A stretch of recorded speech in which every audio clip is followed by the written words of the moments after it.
Hey, Grant here.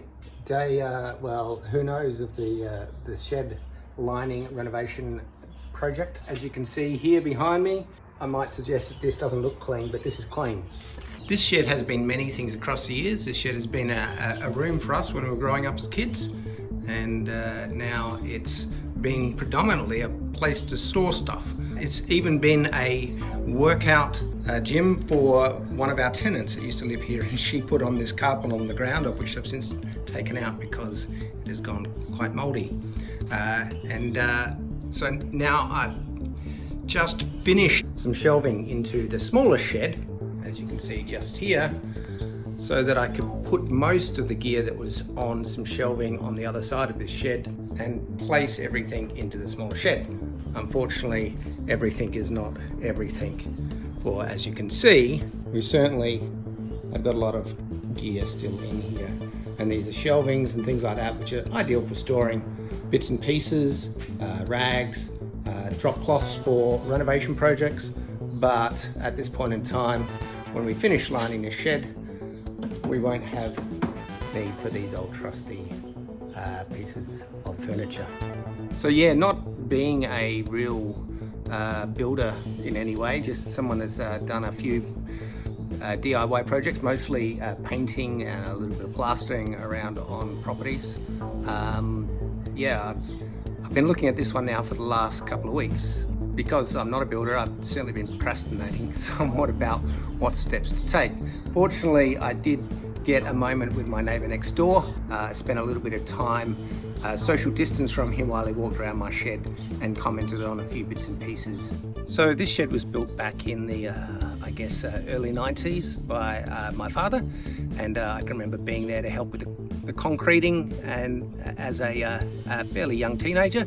And what we did is we put down a cement slab, and sitting on top of the cement slab we have the steel sheets, and the steel sheet sits just on top of the concrete slab. Some of it goes into the concrete slab, some of it sits on top with some amount of gap. Over the years, at times the ground level here has managed to build up as things run off, and as we've had some pretty big significant trees dropping things over the thing. As you can see, there's another project I have in store there, which is a little bit of retaining so that I can fix this shed, fix the fence up in the same way that I have across here. Even so, the water would run down the side of the shed and then pool just on the little lip of concrete that is sitting out there.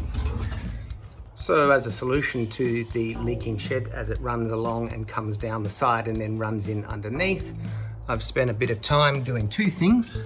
One, firstly I ran some silicone around the edge and then finished it off with some black spray-on rubber paint all around the edges, just to get into all of the cracks. So hopefully, if that all works, then I've got a shed which will no longer have any water running in underneath and making the flooring that we'll be installing mouldy and smelly. As you might have heard me mention earlier on, we are still in the middle of Australia's, in South Australia, our COVID isolation. I started thinking about this shed project since we weren't going camping as we might normally do on an Easter break. And in the meantime as well, as I mentioned, a lot of procrastinating, and while procrastinating, I was spending a bit of time watching some clips on YouTube. Even though I found people who were doing the lining of sheds, they were often sheds in different countries. Often they were cellars or garages which were framed with wood and with brick, and didn't really find too many that was the typical Australian steel garage. And so I thought, well, why don't I have a bit of a shot at documenting this? In particular because the COVID-19 has certainly thrown out my regular Saturday and Sunday routines. So I've got a little bit more free time on my hands.